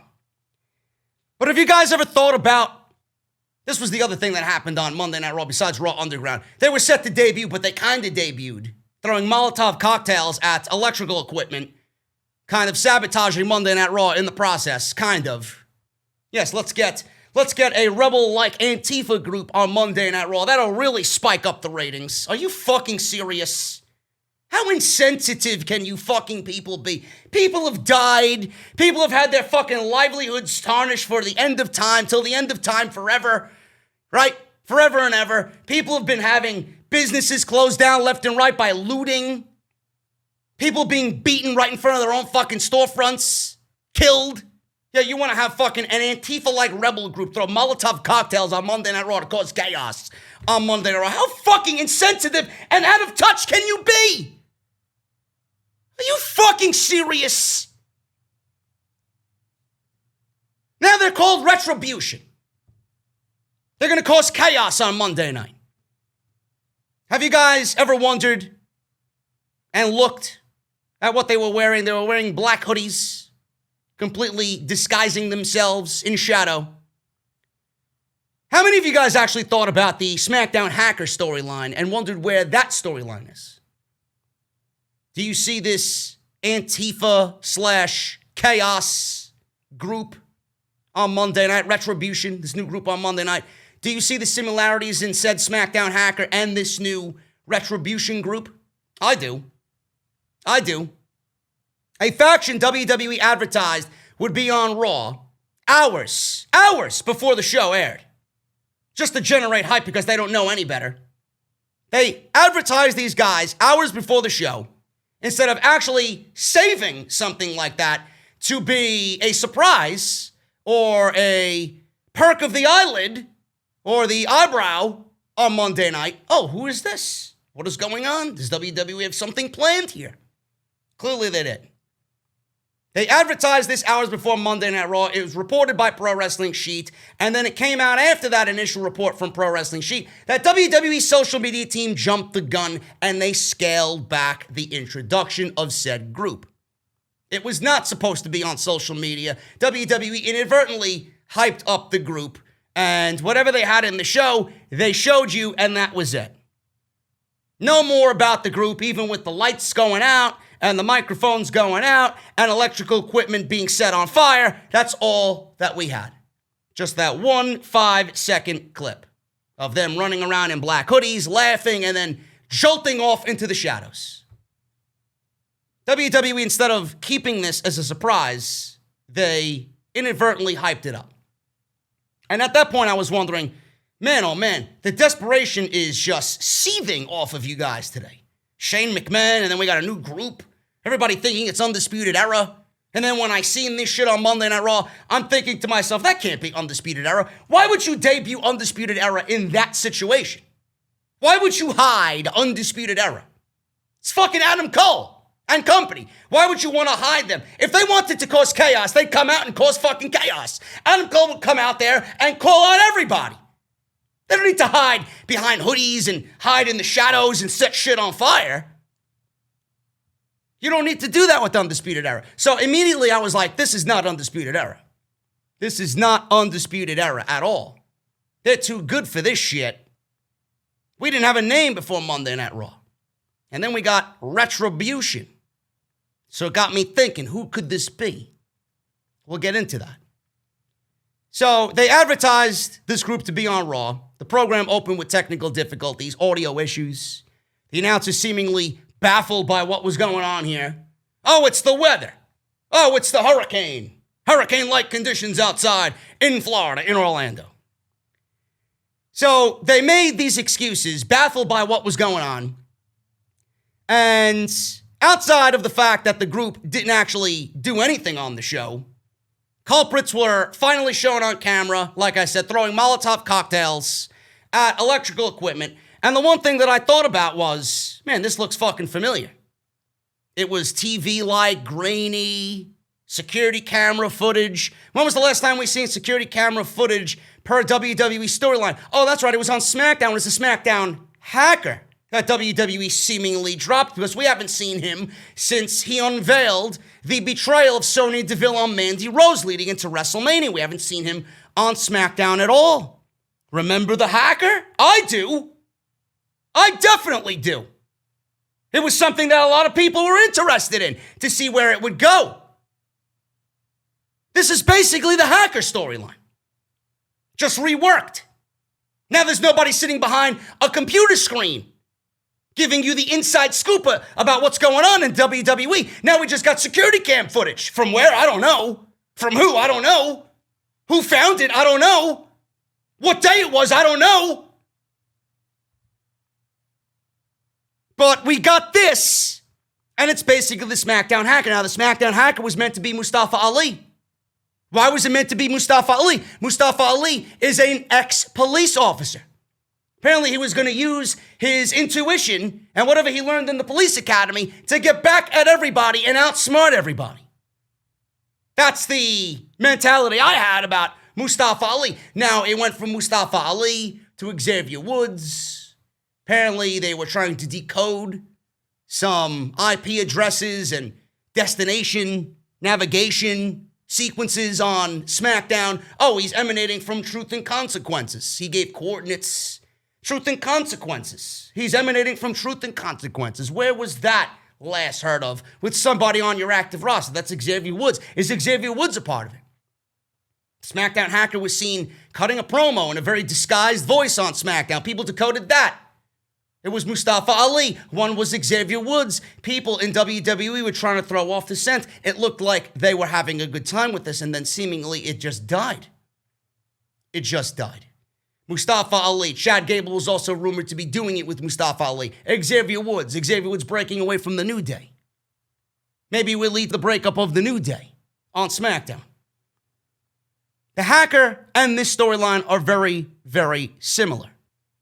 Now, WWE dropped the ball with this hacker storyline, just like they do everything else in the WWE. They do it, it builds interest, they have no plan for it, they just generate interest, and then they drop it. Every single time, without fail, WWE does something that people are interested in, and then it goes away for months. People ask, oh, they dropped it. Oh, the gimmick died. Oh, the storyline dropped because we didn't have any plan or any idea of where we wanted to go. On Raw, when the stable finally was caught on camera, they looked really, really familiar to the Hacker storyline. In the video, 5 hooded figures threw a Molotov cocktail at a WWE power generator outside the Performance Center, perhaps explaining the lighting and mic issues that really didn't wreak havoc on the show like Tom Phillips really made it out to be. The Hacker was supposed to wreak havoc on WWE by revealing the truths on the roster. Truths about WWE superstars. That obviously, like I said, was killed dead. Now, we all know WWE's booked week to week, sometimes minute by minute, as the show is actually taping. When they're live, it's still being written as the show is live on the USA Network. But who's a part of this group? How does anybody know that WWE actually has a plan for this new faction? When was the last time a fucking faction did anything on Monday Night Raw or in WWE, not named The Shield or The New Day? They killed legitimately every fucking faction on this show in epic fashion because they don't know what to do. They can barely write for one fucking guy. They can barely write one program. You're going to build multiple programs, multiple weeks of television around a group of guys looking to take over WWE. They can't even get fucking one segment right. Never mind fucking weeks and weeks of television with a group of 4 or 5 guys. Are you serious? How are you going to look at me and say, oh man, I'm excited about where this is going? History is your best friend, folks. Just look at fucking history. Look at the Wyatt family. Look at the Nexus. Look at the Undisputed Era, inevitably. Who else was it? Look at the Club. Look at the OC. Why would you give these people any benefit of the doubt when it comes to groups, when it comes to stables? They can't get the simplest of things right. And you sit here excited about the faction? The faction's doomed to fail already. Why am I going to believe in the faction causing chaos on Monday Night Raw when we're already watching the chaos unfold right before our very eyes every single fucking week? What more can these guys do that's going to be more chaotic than what we're seeing on Monday night? The show is booked by a demented 74-year-old man completely out of touch with the fucking audience watching the show. He's trying to appeal to the 18 to 49, 18 to 34 demos, and the show is being written by Bruce fucking Pritchard and Vince McMahon. Yet you want me to believe in the faction, Retribution, causing chaos. Who's a part of the group? Who's a part of the group? Ricochet? Cedric Alexander? Is Mustafa Ali putting on a front? Is he really being a nice guy in front of the camera, appearing on The Bump this week on WWE's YouTube channel? Is he really playing us all? Is he a part of the group? It could be legitimately anybody on that main roster. Anybody. Could it be Apollo? It could be anybody on that main roster. So who is it? Every single individual on that main roster could be a part of Retribution. Every single one of them is out for fucking Retribution. So at the end of the day, you can't really nail it down to 1, 2, 3, 4, 5 people that you've seen in the security camera footage. It could be anybody. There's 200 fucking people that want Retribution against WWE. You're gonna ask me to name 5 fucking people? Yes, Ricochet. Of course it could be Ricochet. Look at the way he's booked. Look at Cedric Alexander. Look at the way he's booked. MVP kind of foreshadowed. All you do is sit in catering. Of course he'd want to start chaos. But you're going to ask me to believe in good old-fashioned, good-hearted Ricochet, right? Guy was on fucking WWE's network clamoring, oh my God, I lost in 90 seconds to Brock Lesnar, but the company and the industry has ups and downs. You can't win them all. I love being here, even though I'm a loser. You're going to ask me to believe in a good-hearted guy like Ricochet to turn heel and cause chaos and throw Molotov cocktails at power generators on Monday Night Raw, right? I even said, what about people that you haven't even seen on television? Maybe Johnny Gargano.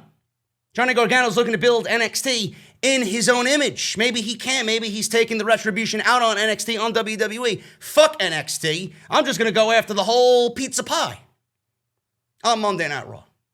What about Tommaso Ciampa? We haven't seen him in months since Cross buried him. What about Candice LeRae? She was on social media just a couple of days ago saying, underutilized, underappreciated. That's somebody that could definitely fit into that mold. Dominic Dijakovic, he tweeted his entire Twitter wall. So did Tommaso Ciampa. Could they be a part of that? I don't know. But like I said, good luck nailing it down. Legitimately, everybody on that roster could be out for Retribution. 99% of the roster, unless you're Randy Orton and Edge and AJ Styles, is being booked like shit. Maybe it's Tucker Knight. Tucker Knight could be a part of Retribution, but then why would you want to do that? Because at that point, then you would have half of a tag team on SmackDown left, with nobody for Cesaro and Nakamura to go up against. So WWE has this Retribution group, and like I said, there's nothing to get excited about stables or stables forming to cause chaos on Monday night or Friday night or in WWE in general. Look at the Nexus. Look at how great the Nexus was at causing chaos. One of the greatest moments in Monday Night Raw history. What did it lead to? It led to them losing that summer at SummerSlam, and everything that they did was absolutely fucking wasted. WWE gave up on them before they even got started. And Wade Barrett suffered along with everybody else. They killed them all dead in a span of 2 months. Look at what happened to them. Whenever anyone wants to push WWE's buttons, whenever a faction comes in and wants to cause chaos, whenever they try to overtake the company and do right in their own image and challenge the machine, what happens? Every single time, the WWE wins. What is the point? What is the point? There is no use in getting excited. If they are going up against the establishment in this case, WWE, is going to win. And at that point, no matter who it is, what do any of them mean after they lose? You can't put a group together against the machine, against the establishment, and kill them off in 2 months to give me some half-ass fucking storyline to get you from point A to point B and then on to WrestleMania. Can't do that. If you're going to book a faction causing chaos and overturning everything that WWE is doing right now and going against the establishment, you need to make it seem like it's a never-ending story. You got 5 individual stories there. Why? Why are they targeting this? Why are they doing that? What do they want? Why do they exist? What is their end goal? You got so many whys and question marks here. Have fun with writing the fucking story of why these people are together and why they're here. Don't just put them together and pair them up and then put them against 5 other people that are standing for the establishment. We're going to take them down and stop before chaos gets out of hand and then kill them, just like you did Nexus. Again, I ask you, why would you sit there and put all your hopes in WWE writing better television because there's a new stable of rebels on the show? I don't understand you guys. The Undisputed Era. They are the new version of the Four Horsemen. They've been the best stable booked in the WWE, not named Roman Reigns, Seth Rollins, and Dean Ambrose of The Shield. Look at the Wyatt family. WWE had the Wyatt family exist to put The Shield over. That was it. After that, the Wyatt family was dead. The Wyatt family never went on and did anything. Anything. These people are put together to get somebody else over, and that is it. There's no reason for them existing outside a month, 2 months, a feud, or 2. It never amounts to anything. Undisputed Era. It's not Adam Cole. It's not Kyle O'Reilly. It's not Bobby Fish. It is not Roderick Strong. They have spoken so highly about Adam Cole that I don't think Adam Cole would be put into this mediocre fucking storyline. This guy's coming to Monday Night Raw and he's running shit, not hiding in a hoodie, not throwing fucking firebombs at Monday Night Raw. Okay? We got Retribution. Before Retribution, people were claiming it was called Justice. Justice. The Shield, bringing justice to the WWE. Real original there, Vince. Real original. Justice found itself on social media. And people were claiming, oh, it's Dominik Dijakovic. Oh, it's Tommaso Ciampa. They deleted all their Twitter walls.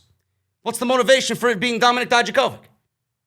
Ever since he joined the WWE, he's been highly sought after, praised for his ability, praised for his work. He got destroyed by Karrion Kross, but that's about it. That's about it. What has he got in him that he needs to go out there and seek retribution? What is he seeking retribution on? Tommaso Ciampa? Could be the same thing with him. He got destroyed by Karrion Kross as well. They have nothing for him. He doesn't fit into the current mold of NXT anymore. They're not using him. You know, Daddy's not home anymore. Maybe it's Tommaso Ciampa. But again, what would really be his motivation? Same thing with Johnny, same thing with Candice. What is their motivation? Seriously. Maybe his motivation is, oh, well, they were calling me up to the main roster and Vince McMahon seen me, Dominik Dijakovic. As soon as he met me, he wanted to just call me Dijakovic. He cut my first name. Maybe he's seeking retribution on Vince for cutting his first name. I don't know. Maybe Tommaso Ciampa made it to the main roster. He looked at Vince McMahon. Vince was like, hey, bro, I want to call you up to the main roster. You got to trim the beard, though. We want to do an angle with you where you got to cut the beard off. Maybe he said, fuck that. I'm not cutting the beard off. My wife actually likes the beard. I look a lot badass, a lot more badass with the beard. I'm keeping the fucking beard. Go fuck yourself. Hey, he wants to start some retribution because Vince McMahon asked him to shave the glorious beard. I don't know.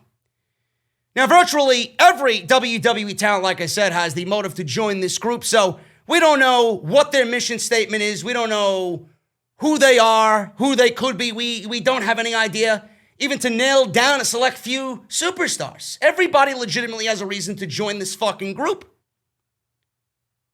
But the funny thing is, Nexus didn't change anything. WWE killed them off. The Shield didn't really change anything because it became a clear, obvious mission to get Roman Reigns over. That was the big deal about that. Seth Rollins got himself over, working with Triple H. It was all about Roman. The Shield only existed because Roman Reigns was their crown jewel, and they wanted Roman as the man.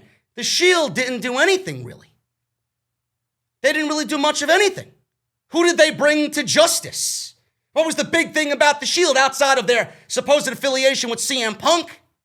Outside that, what was their reason for existing? The reason they existed was to get Roman Reigns over. The reason the Wyatt family existed was to get Roman Reigns over. The reason the fucking group of Rusev and Kevin Owens and these guys, Del Rio, right? The European Union of those fucking guys. I can't even think of their name right now because I'm so fucking eating. The reason they existed was to get Roman Reigns over. So look at Nexus. Look at CM Punk. CM Punk was so outspoken in every which way against the establishment. Did he win? Did he overcome? Did he get his fucking ice cream bars? No. CM Punk didn't move anything as far as changing anything in the WWE.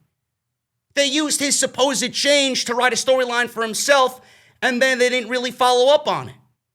They wanted to fire the fucking guy, treat him like shit, fire him on his wedding day, and he stayed out for 7 years. Disenchanted with pro wrestling because of what WWE did to him. Nexus didn't change anything. CM Punk didn't change anything. WWE hired Paul Heyman to change Monday Night Raw and build for the future. What happened to him? He got fired. WWE brought in Eric Bischoff. He got fired. Oh, Monday Night Raw's going to change. Oh, Friday night's going to change. We got Heyman and Bischoff fired and fired. Hired to be fall guys for Vince, to be fired when things go bad. Triple H doesn't even get an opportunity to change anything in WWE. Why? They won't give the reins over to Triple H. Why? Is he going to be somebody that does it better? Is he going to be somebody to do it right? I don't understand that. There's even reports that WWE has now hired 3 or 4 additional writers for NXT. For what reason? I read a report today that Triple H doesn't even allow his NXT talents to go off the cuff and cut promos with bullet points. Everything is overly scripted, just like it is on Monday and Friday night. Triple H won't even let his guys go out there and shoot from the fucking hip on a promo. Everything has to be specified to WWE's way. Micro-managed. I don't understand this. For this faction to work, WWE needs to bring every possible reason to the table as to why they exist. Why are they here? What is their motive? What is their end goal? Why are they doing this? If every one of those guys doesn't make sense and every one of those guys doesn't have an explanation for seeking retribution against the WWE, this is a failure. An absolute failure. So please don't get excited about what you're seeing right now or what WWE is going to shill to you on social media. And don't tell me I'm negative. Let's wait and see what happens. History is your best friend. If what I said here doesn't resonate with you, there is no hope for you. This is why this podcast exists. Hopefully somebody out there will get an earful of what really is going on and apply it to their everyday viewing habits when they watch WWE. They need to make sense of it. They need time to get these people over. If you do not nurture this process, this will undoubtedly fail before it even begins. SmackDown. Speaking of failure, SmackDown. Rating hits 3rd lowest of the entire year. The final number is up from the overnight viewership that was released on Saturday, which was an average of 1.892 million viewers. The number is down from last week's final SmackDown viewership of 1.924 million viewers for the post-Extreme Rules episode. This is the 3rd lowest viewership of the entire year. Where is it? I'm Guy Fieri and we're rolling out, looking for America's greatest diners, drive-ins, and dives. There you go. You know who beat them in the rating? Him. It's exactly who beat them in the fucking rating. 3rd lowest viewership of the year. Yet Fox is happy with this number. These numbers we're seeing dip week after week after week. SmackDown drew a 0.5 rating in the 18 to 49 demographic. That's the key demographic, clowns. A 0.6 rating in the 25 to 54. A 0.3 in the 18 to 34. Last week's episode drew a 0.5 rating in the 18 to 49 demo and a 0.6 in the 25 to 54 demo. The 18 to 34s did a 0.3. SmackDown was ranked number 1 in the ratings for the key demo, 18 to 49 on network TV for the 4th week in a row. SmackDown also ranked number 1 in the 18 to 34 demo this week for the 10th week in a row. They tied for number 2 in the 25 to 54 for a 4th week in a row, with Shark Tank and Greatest At-Home Videos beating them. SmackDown came in at number 8 for the night in viewership on network TV for the 5th week in a row, behind Greatest At-Home Videos, Shark Tank 2020, Magnum PI, Blue Bloods, The Wall. I wish I could run myself into a fucking wall instead of watching this show. Dateline Classic rounded out those with higher viewership. At-Home Videos topped the night on network TV with 3.263 million viewers. How depressing. How depressing. People rather watch at-home quarantine videos than fresh WWE content with some of the greatest talent in the world in the industry. Great job there, Bruce. Great fucking job there, bro. Has anybody ever wondered why Gran Metalik was in the Intercontinental Championship match against AJ Styles? I didn't know. I didn't know the day that I watched it, but then I figured out what was going on. I still don't know, but now I have a better understanding as to why. Gran Metalik apparently is getting a push for one of 2 reasons. This story I really don't believe. I think this story is bullshit. But according to Ringside News, for everybody that wondered what Gran Metalik was doing in the Intercontinental Championship match, I don't understand why. I don't even know how WWE chose those four. Lindsay Dorado, Gran Metalik, Chad Gable, and Drew Gulak. How the fuck we even got there? Nobody explained. How were these guys chosen? Did they play Ring Around the Rosie?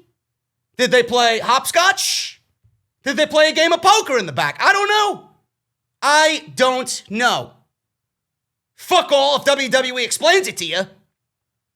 But according to Ringside News, everybody that has been wondering what is going on, Gran Metalik got an IC title shot because of something Dave Meltzer said.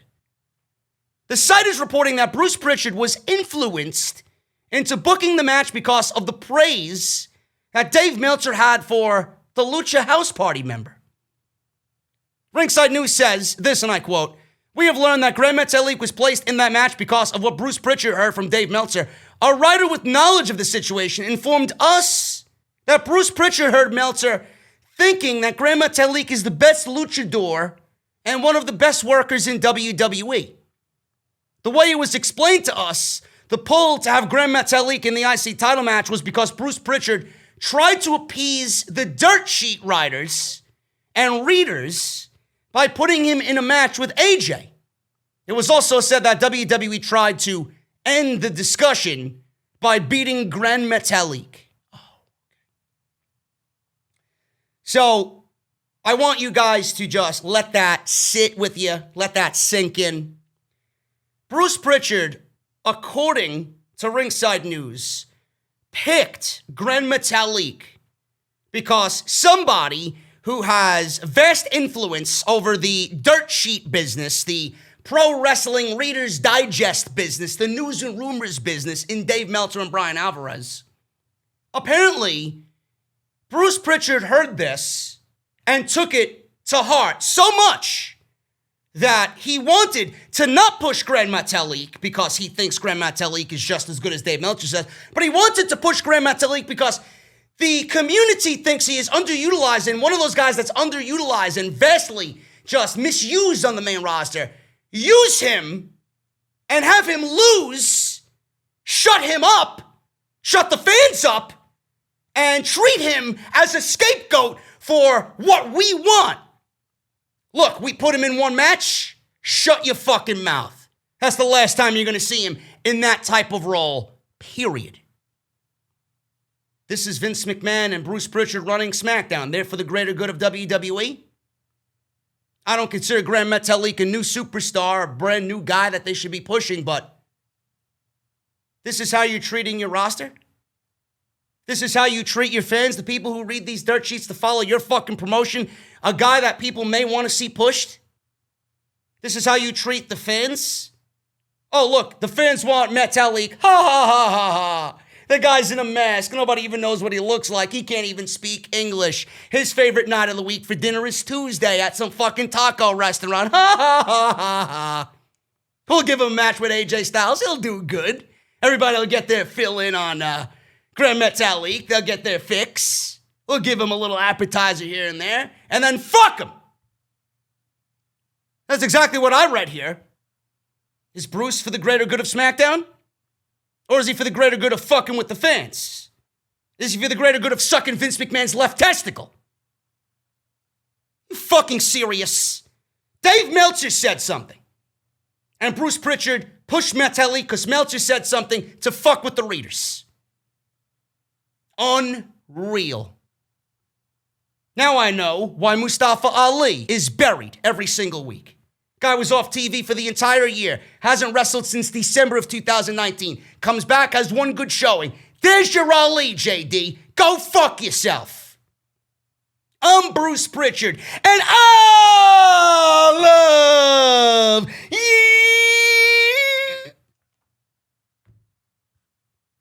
Now he's on main event. Jobbing. Unbelievable. It was also reported that the former WWE champion Daniel Bryan was behind the pushes of Drew Gulak, Shorty G, and Gran Metalik. Why, you ask? Because Daniel Bryan apparently is on the writing team. Several underused talents have been used on SmackDown. Daniel Bryan is said to be the person who pushed for Gran Metalik versus Lince Dorado versus Chad Gable versus Drew Gulak for the number one contenders match that led to Metalik versus AJ Styles for the IC title. Bryan is said to be a big fan of the work of all the names mentioned above and previously noted here on the podcast. I mentioned this on Friday. And WrestlingNews.co mentioned it on their website. Gulak's storyline with Bryan that kicked off earlier this year was done at Bryan's request. And he has gained much more influence behind the scenes on the writing team for SmackDown. This is why Gulak was also booked to wrestle Styles on SmackDown a few weeks ago. This is what they say, and I quote, "Here's what a WWE source told us back in February about Daniel Bryan. Bryan pitches a lot of his own ideas. A WWE source said sometimes Vince McMahon and Bruce will turn down an idea here and there, but a lot of the things he has pitched have been used on TV. Now, just as much as they'll use an idea, they'll turn him down." Another WWE source told WrestlingNews.co that fans should expect to see more underused talent on shows in the coming weeks. There's also been talk of having Chad Gable drop the Shorty G gimmick, which, if it does happen, which we've seen hints of, because Baron Corbin, of all people, called him Chad on Friday, that's definitely a Daniel Bryan initiative. So Daniel Bryan may be the one to have Chad Gable go back to Chad Gable. Drop the Shorty G name, which was fucking ridiculous. It's an embarrassing name. Daniel Bryan might be behind that. The same source says that McMahon has been more open to out-of-the-box ideas as of late, as he looks for fresh ideas that could help boost the TV ratings. Meanwhile, SmackDown was down to the third lowest of the year, so clearly nothing is working right now, but it takes time. Vince will deem this a failure and then go back and do what he usually does best and ruin everything. Now, a lot of people said SmackDown has been better in the past couple of weeks. I will agree with that, but not much better. It still has that same stink. You put a fresh coat of paint on and it still fucking stinks, right? It still looks like shit. Yes, it's been better. Things still don't make sense, but it's been a little bit better. Why has it been better? Some things make sense. The majority of things don't make sense. New talent's being pushed. IC title means something, right? Matt Riddle's there. He's got a big role on the show. Bray Wyatt choked out Alexa Bliss on Friday night. Some good stuff. They hooked you into the next week's show. So kudos to them. Metalik and Dorado will be featured in the coming weeks after what we've seen on Friday against Cesaro and Nakamura over the SmackDown Tag Team Championship. But that's nothing Daniel Bryan is doing. They legitimately have no other teams. Heavy Machinery is just lost. I don't know where the fuck they are. Miz and Morrison are complete garbage. They're jobbers. New Day is disbanded. Big E's got a singles run. Kofi's hurt. Xavier's hurt. Who do they got? They are giving Metalik and Dorado a title match based out of necessity here. Because there is nobody. Desperation. By default, you have no other team. So, yes, the Lucha House Party. Excuse me while I don't fucking care. So that's that. SmackDown, there were problems at SmackDown. Apparently, the script for the tapings this week was ripped up.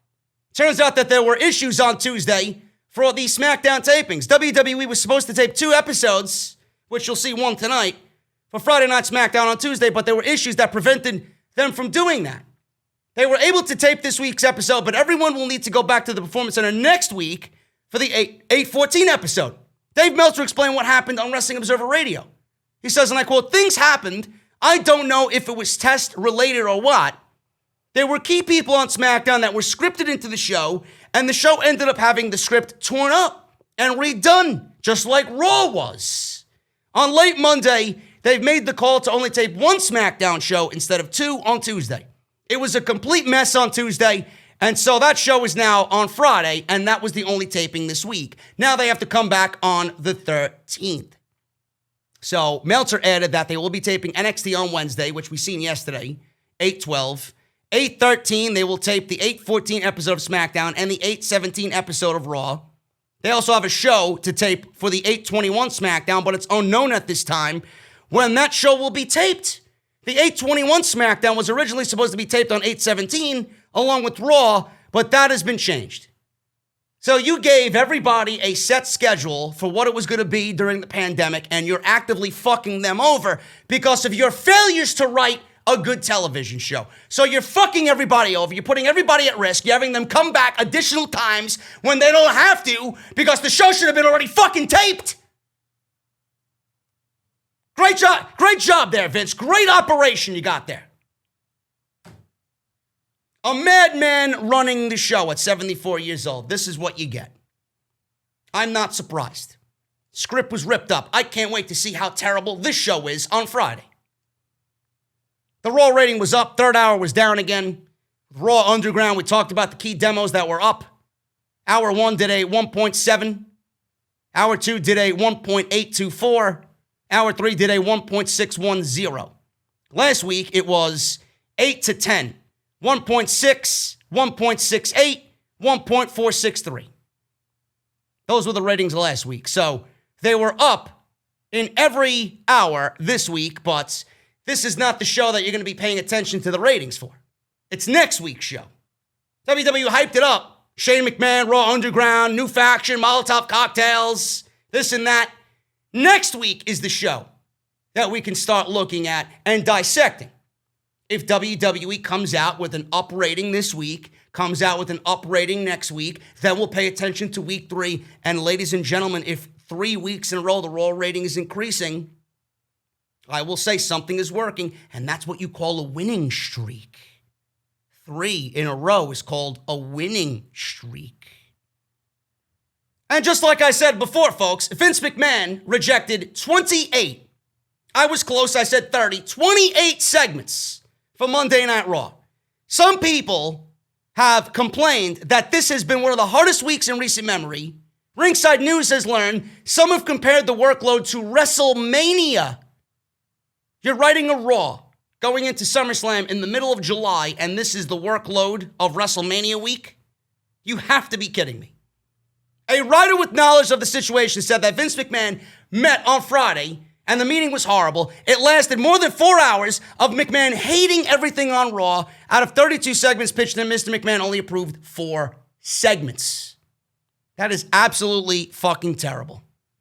It is said that the lack of leadership is causing the least creative environment you could possibly imagine. Of course it is. When you bring people to fucking work and they work and then you shit on their work and don't use anything that they worked on for you, who the fuck wants to write?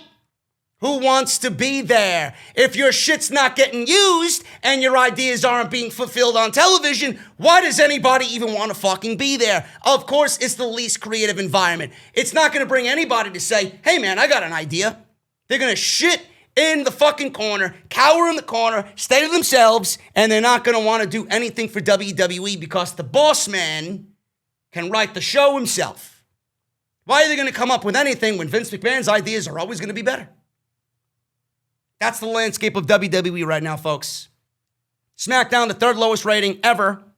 And Vince McMahon rejects 28 segments from creative for Raw on their recent set of tapings. Unreal. I am getting out of here, guys. Sweat my balls off. I gave you guys enough pro wrestling opinion that you'll probably be good for the rest of the weekend. I don't know what else I got lined up as far as news for a full-fledged podcast, but this may be the only podcast all week, Fridays. Obviously, I got SmackDown tonight, and then Saturday and Sunday, I may just throw some extras at you. That's pretty much it. So if I hear anything substantial, if there's a big story that needs to be talked about in depth, I'll be here. But other than that, as far as OTS for this week's episode, 338, this may be the only one you get. But there'll be more content, there'll be extras this weekend, so don't worry. I'm not taking the weekend off. I never do. I'm always here for you guys. Make sure you follow me on social media at JD from NY206. That's on Twitter and Instagram. Hit that subscribe button down below. Turn on that bell for all notifications. Get your t-shirts. I can't stress enough. Go and get your t-shirts. Bonfire.com. I know you guys got paid today. Go and get your JD's NEGAN IWC Savior t-shirt today on Bonfire. Doing God's Work is also on there. The rest of the line, JD's Elite, Team JD, it's all on Bonfire with new Summer Scam t-shirts in the works from Sal Rex. Thank you guys so very much, man. I'm getting out of here. Hit that thumbs up, hit that subscribe button, and again, turn on that bell for all notifications. I'll see you right back here with more content tonight for SmackDown. Let's see if they can continue the good string of shows somewhat. I'll see you right back here for Saturday and Sunday with some extras right here on OTS. Thank you guys so much, and I'll see you this weekend and tonight for SmackDown.